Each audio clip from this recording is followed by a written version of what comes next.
With circumcision being a hot button issue right now, I thought I'd put my story out there. When I was young, I didn't realize that I was circumcised until, of course, sex education class, and noticed that it looked different than what I was reading about in the books. During my adolescence, I was having problems. I didn't go to my parents because, I didn't want to talk to them about it. But the problems have followed me throughout my life. Circumcision, when it was done to me as a baby, ended up taking way too much skin. Because let's face it, the doctors don't know how puberty is going to affect the child, as each of us are different. Because of the amount of skin that was taken from me, I had no slack at all in my skin. I would end up getting rips and tears, bleeding, soreness. Sex wasn't that as pleasurable as I would hoped it would be. And I still suffer from that problem today.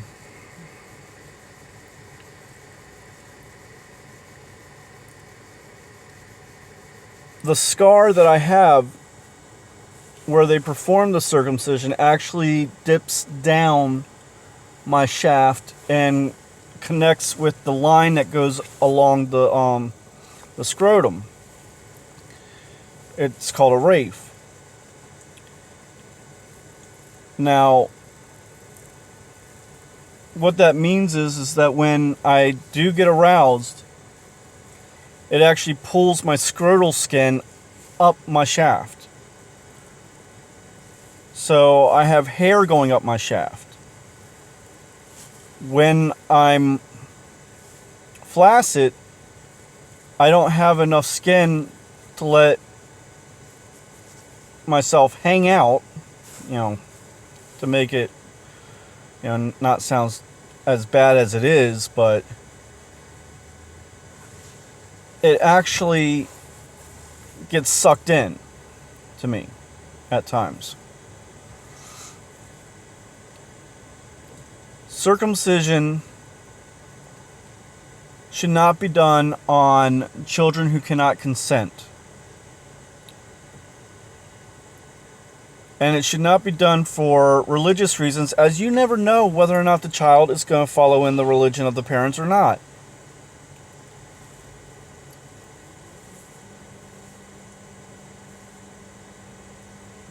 Now, there are times when I can't even keep an erection because of the pain that I feel from the tightness of the skin.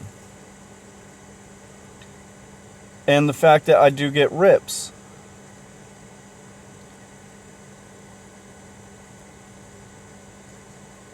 I've tried to get a hold of the hospital to find out who my doctor was when I was born, who did the procedure.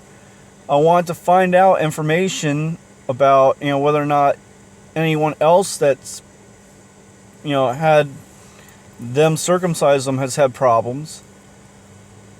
And the hospital doesn't return my calls. They don't want to talk to me. And it's just frustrating.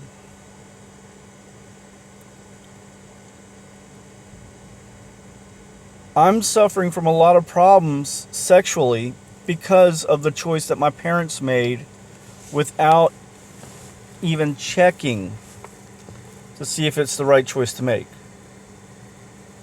I wasn't suffering from any medical problems at the time that warranted a circumcision. I hope it wasn't for the stupid reason of my mother wanting me to look like my father, because if that's the case, why not give me the scars he has? It's a stupid stupid reason. I hope it wasn't for the fact that my mother probably doesn't like uncut men. Because that's gross. I don't want her sexual preferences pushed upon me.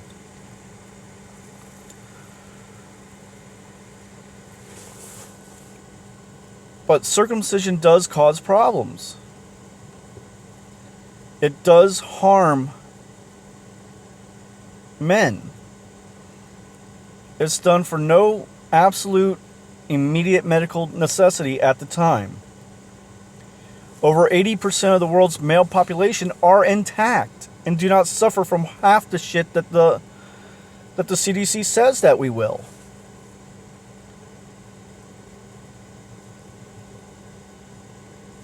It's complete and utter BS. Look up the history of circumcision. One of the main reasons it was brought over here and it caught on was back in the 1800s, John Harvey Kellogg, I hope I got the name totally right, I know it was Kellogg, said that it would stop masturbation. It didn't stop it for me when I was a young child. I mean, most boys, let's be, honest. That's almost a daily activity. But the fact that it was brought over here to cure masturbation and people took to it like crazy. And the main reason they did that was because they saw that the people in the insane asylums at the time were masturbating like crazy. And they thought that was that they went crazy because of that, when they didn't even look to see that they didn't have any real human companionship.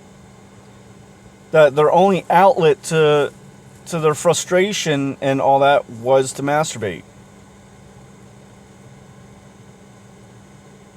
They switched it. They looked at the symptom, they looked at what they thought was the cause when it was actually the result.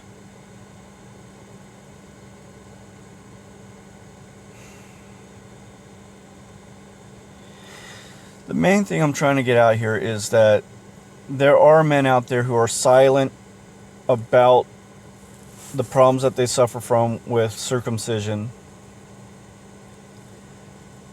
because society has been brainwashed to believe that it's the right thing to do to boys.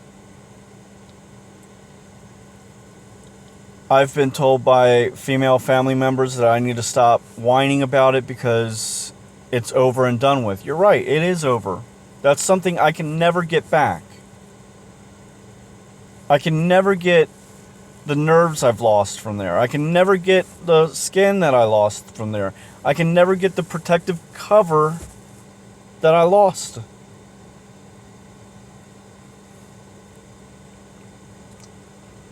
But this is something that needs to be talked about. People do not understand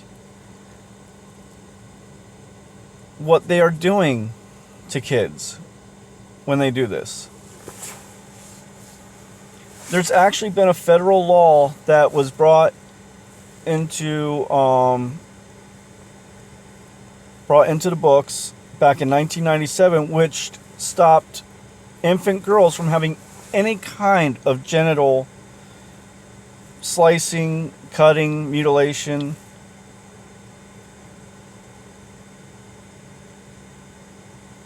But nothing for the boys. Apparently we're not as valuable, I guess. So, I mean, also the fact that whenever I do try and talk about it, a lot of women will yell at me when I say that it's male genital mutilation, which technically is. You're taking healthy, functional tissue for no immediate medical reason. You're taking it off of a person for no real health benefits. So it does fit the term of mutilation. But there's a lot of women out there that don't want to hear it called that because they think that it's taken away from the fight against female genital mutilation, which I also agree should not be done. But what a lot of them don't realize is that over in the countries where they're, yelling about female genital mutilation, they're also mutilating boys over there at the same time, at the same ages and all, without the sterile,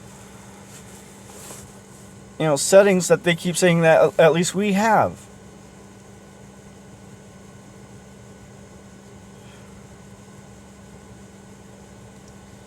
Hopefully we can end routine infant circumcision.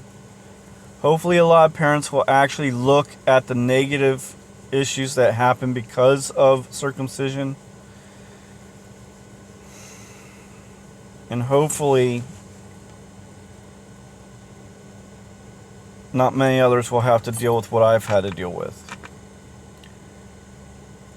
It has impacted my sexual life. It has screwed up my intimacy with any of the women I've been with.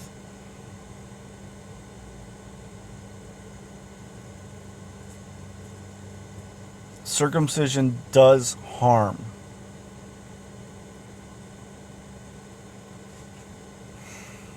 I thank you for listening to this, and please go ahead and comment.